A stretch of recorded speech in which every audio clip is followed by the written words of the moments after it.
Welcome back to Masad के साथ CNG station पे हम शो कर रहे हैं इस वक्त किसको फायदा होगा जी सीएनजी स्टेशन बंद करने से, किसका नुकसान हो रहा है सीएनजी स्टेशन बंद करने से। यहाँ पे जो आवाम हमारे साथ मौजूद है काफ़ी हद तक जो है ये हुजूम की शक्ल में यहाँ पे मुश्तइल भी है, अपने जज्बात का इजहार भी कर रही है। हम और लोगों से की तरफ भी आएंगे और उनसे पूछेंगे जी कि इस वक्त उनकी नज़र में इस बंद करने से किसका फ़ायदा हो रहा है जी, किसका फ़ायदा हो रहा है जी।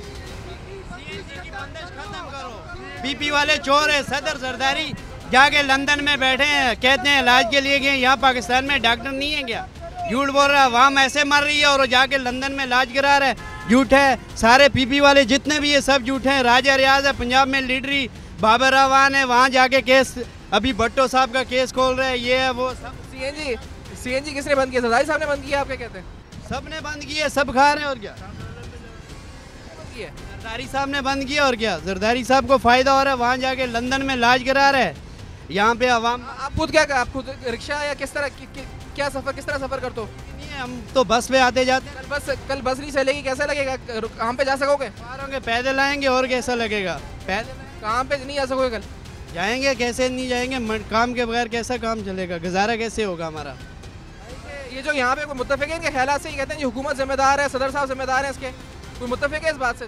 जी मैं मुत्तफिक हूँ बिल्कुल। जरदारी साहब इसमें बराबर इन्वॉल्व हैं, उनका अच्छा खासा बेनिफिट है। डीजल और पेट्रोल सीएनजी की जो ये सीएनजी के ऊपर जो बसेस वगैरह जितनी भी ट्रांसपोर्ट है सब सीएनजी के ऊपर चल रही है। बेनिफिट है जी इससे, आपको कैसे लगता है उनका बेनिफिट? उनका ये बेनिफिट है कि जो पेट्रोल और डीजल इन पे इनका मार्जिन होता है ज़्यादा।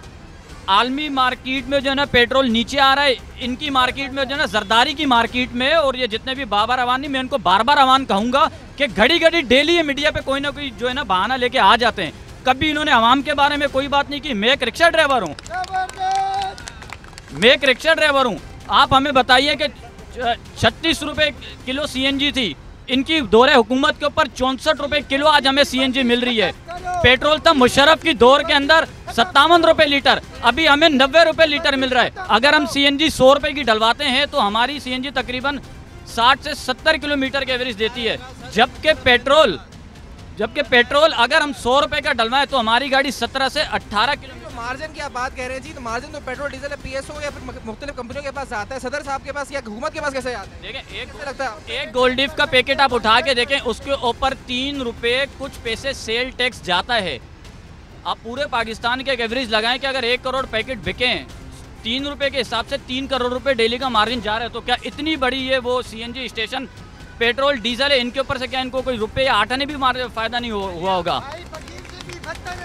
फकीर से भी बदतर है, ये अपनी जेबें भरने के लिए आए। सीएनजी में भी तो टैक्स होगा, सीएनजी पे कितना टैक्स गवर्नमेंट को जाता है?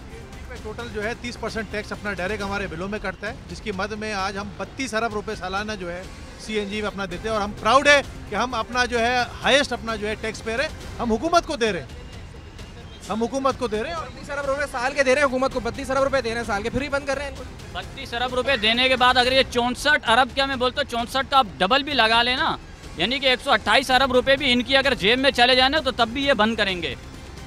इनका पेट भरने वाला नहीं है। 4 साल के अंदर नहीं भरा तो आने वाले 1 साल के अंदर क्या भरेगा? आने वाले ये साल के अंदर क्या भरेगा इनका पेट? इनका पेट तो किसी सूरत नहीं भर रहा है, ये तो कुआं है। आवाम के टैक्स लिए जा रहे हैं। लग रहा है जी जिस तरह से आप में इस पर जज्बात है, आपके लग रहा है कि कल आप रिक्शा नहीं चलाएंगे, घर पे क्या घर वाले जो है भूखे होंगे, उनको किस तरह बताएंगे जाके कि जी के एसएसजीसी के पास गैस नहीं थी तो सीएनजी स्टेशन बंद थे तो इसलिए मैं चला नहीं सका रिक्शा, आज मैं कमा नहीं सका कुछ। ये बताना कितना मुश्किल होता है घर वालों को? ये बताना जाहिर बात है घर वालों को बहुत मुश्किल होता है। एक माँ या बाप अगर अपने बेटे को बाहर छोड़ता है, एक तो कराची के हालात माशाल्लाह बहुत जो है ना दिन पर दिन बेहतर हो रहे हैं, ठीक है। ये 4 साल दौरे हुकूमत की मैं बात कर रहा हूँ, माशाल्लाह बहुत बेहतर है कराची के हालात। जो माँ बाप बाहर भेजते हुए भी जो ना अपने बेटे के ऊपर, या अगर वो अपने शोहर को भेज रही है, या अगर फॉर एग्जांपल किसी को भी भेजती है तो उसके ऊपर आयतल कुर्सी या कोई विरद करके भेजती है और बोलती है बेटा खैर खैरियत से, खैर खैरियत से आ, ठीक है। मैं इस तरफ आऊँगा जी, 4 साल दौरे हुकूमत की बात हो रही है, तो क्या इस 4 साल दौरे हुकूमत के अंदर इन पर्टिकुलर टारगेट किया गया सीएनजी इंडस्ट्री को? कुछ कहना चाहेंगे आप इस सिलसिले में कि मुशर्रफ साहब का दौरे हुकूमत जो अभी गुजरा इससे पहला और अब ये दौरे हुकूमत, कोई टारगेट किया जा रहा है इसका? बिल्कुल टारगेट किया जा रहा है। उसकी बेसिकली वजह ये है, आप देखिए मुशर्रफ साहब ने इस दौर में जब उन्होंने ये सीएनजी को प्रमोट किया, हर एक को लाइसेंस दिया, सबने सीएनजी स्टेशन लगाया, सब कुछ कर लिया। अब ये हुकूमत जब से आई है हमारे लिए ये प्रॉब्लम खड़ी कर दी है कि हमारे तमाम काम बंद कर दिए हैं। गैस भी तो खत्म हो गई ना हुकूमत के पास, वो कहते हैं गैस ही नहीं है हमारे पास। गैस खत्म नहीं हुई है, बात ये इनके पास कोई एविडेंस नहीं है। 8 से 10 ऑयल फील्ड्स हैं, उनको कैप किया हुआ है। क्यों कैप किया हुआ है? पूछे उनसे। 8 से 10 ऑयल फील्ड्स हैं जिनको कैप किया हुआ है, बंद किया हुआ है। उनको अगर ऑपरेशन कर दें तो ये सारी शॉर्टेज ख़त्म हो जाए, लेकिन उसको खोलते नहीं हैं। उन्होंने इस इंडस्ट्री को ख़त्म करने की एक कसम खाई हुई है। क्या है मुझे कसम खाई हुई, वैसे कुछ और है जिसको वो करना चाह रहे हैं, क्या ऑल्टरनेट है, कोई क्या है? एलपीजी को प्रमोट करना चाह रहे हैं क्योंकि उनमें अपने जाती उनके मफाद हैं। ज़ाती मफाद है बिल्कुल। देखिए अल बैराज ग्रुप जो है वो बाइको वालों का है। बाइको ग्रुप क्या है? ये अल बैराज ग्रुप जो है वो बाइको का है। बाइको के साथ ये सब इनेक्चर करके ये लोग जा रहे हैं। अब बाइकों की भी क्या हालत हो रही है उसको भी तोड़ दिया गया है। पीएसओ भी जिस तरह हमारे मुल्क में रीढ़ की हड्डी का काम देता है, उसमें भी 2 सालों में इन्होंने लॉस डिक्लेयर कर दिया है ताकि इन इदारों को भी जो मुल्क को चला रहे हैं उनको भी प्राइवेटाइज किया जा सके। इसी तरह सुई सतन को भी प्राइवेटाइज कर दिया इन्होंने। हर चीज़ को मुल्क के अंदर से बेच बाच के उसके बाद लोगों का दिवालिया कर देंगे। यही हाल कर देंगे हमारा जो हम लोगों की अभी हालत हो रही है। सीएनजी टोटली बंद की हुई है। हमारे स्टेशनों पर भी गुज़िश्ता 2 दिन से भी गैस नहीं थी और आज भी ये आलम है कि आज गैस आई है, 0.3 0.4 आ रहा है और उसके बाद ये होगा सुबह स्ट्राइक खड़ी हो जाएगी। लोग होते हैं जो जब आते हैं तो सीएनजी स्टेशन बंद होता है, तो ये लोग जो आते हैं डलवाने के लिए, ये तो आपको बुरा भला कहते होंगे ना?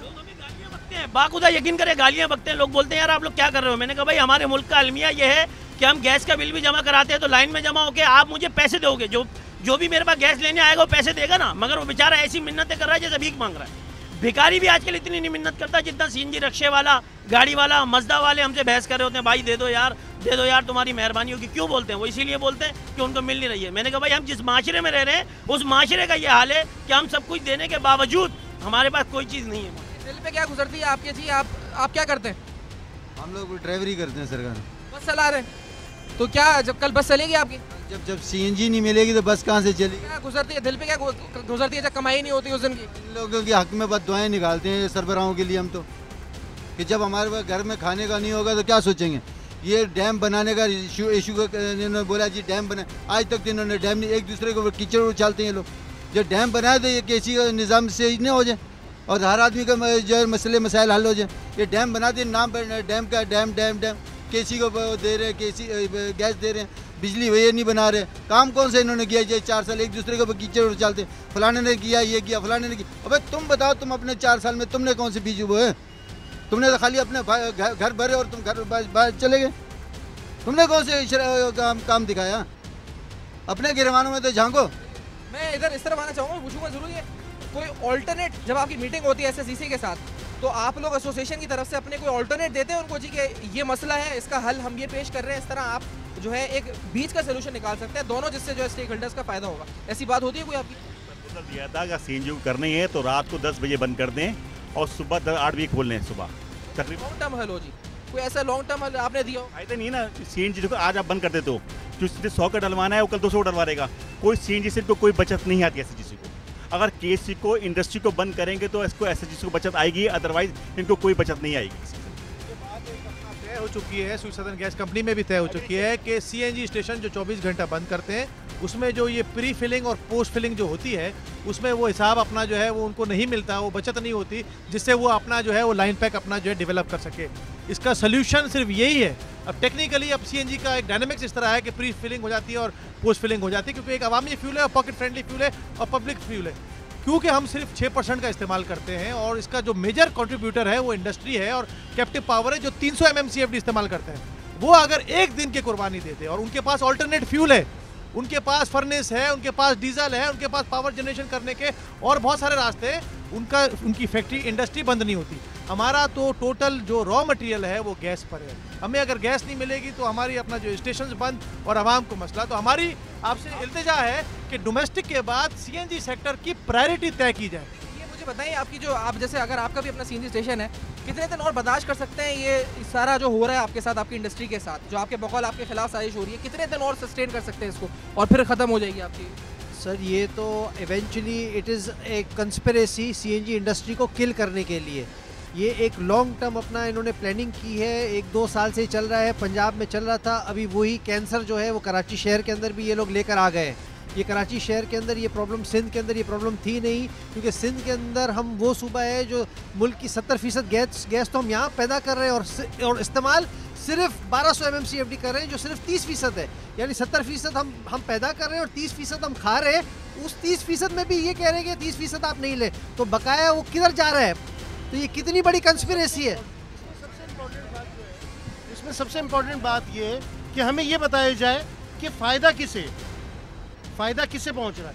जिसे फ़ायदा पहुंच रहा है, अगर हमारी सीएनजी बंद करने से किसी को फ़ायदा पहुंच रहा है तो हम उठा रहे हैं, फ़ायदा किसे पहुंच रहा है। मैं सबसे पूछूंगा किसको फ़ायदा हो रहा है सीएनजी बंद करने से, किसको फ़ायदा हो रहा है? जरदारी साहब को मैंने पहले बोला था कि जरदारी साहब को, जैसे कि भाई ने बताया कि सालाना 32 अरब रुपए मिल रहा है, ठीक है, सालाना 32 अरब रुपए उनको जा रहा है। तो ये फायदा बराबर गवर्नमेंट को हो रहा है, फायदा जो है ना गवर्नमेंट को हो रहा है। सिर्फ एक चीज पे 32 अरब रुपए जा रहे हैं, ना जाने कितने 3200 अरब रुपए होंगे जो उनकी कोर्ट की जेब में जा रहे हैं। हो रहा है जी, जाहिर सी बात है गवर्नमेंट को हो रहा है, जरदारी साहब को हो रहा है, वजीर आजम को हो रहा है और जितने भी मिनिस्टर हैं इनको हो रहा है। और किसको हो रहा है? नुकसान किसे हो रहा है यहाँ पे? सब नुकसान आप लोगों को हो रहा है।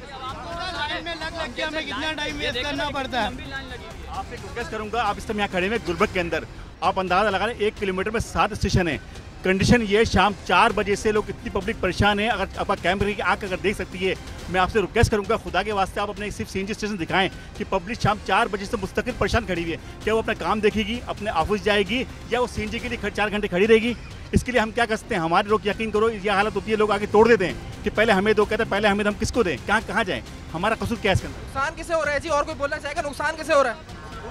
हुकूमत ने एक फैसला लिया कि नवीद कमर साहब जो हमारे पहले पेट्रोलियम मिनिस्टर थे, उनकी कारकर्दगी अच्छी नहीं जा रही तो उनको हटा दिया। जबकि हम समझते हैं कि उनके दौर में कम से कम हमारी सीएनजी तो चल रही थी, गैस तो अवेलेबल थी। डोमेस्टिक डॉक्टर आसिम साहब को लेकर आए हैं, जियाउद्दीन हॉस्पिटल वाले साहब को। सर तो मुझे बताएं कि डॉक्टर आसिम साहब ने आके इस सिस्टम को बेहतर किया। उनको लाने का मकसद ये था कि अचानक से ओवरनाइट बहुत बेहतरी ले आएंगे, काम बढ़ाएंगे, इस सेक्टर के अंदर इन्वेस्टमेंट ले आएंगे। इन्होंने तो हालत, अगर ये लॉन्ग टर्म प्लानिंग ही है जिस तरह आप कह रहे थे, तो फिर इसमें डॉक्टर आसिम आए या नवीद कमर आए, फर्क तो नहीं पड़ने वाला कुछ?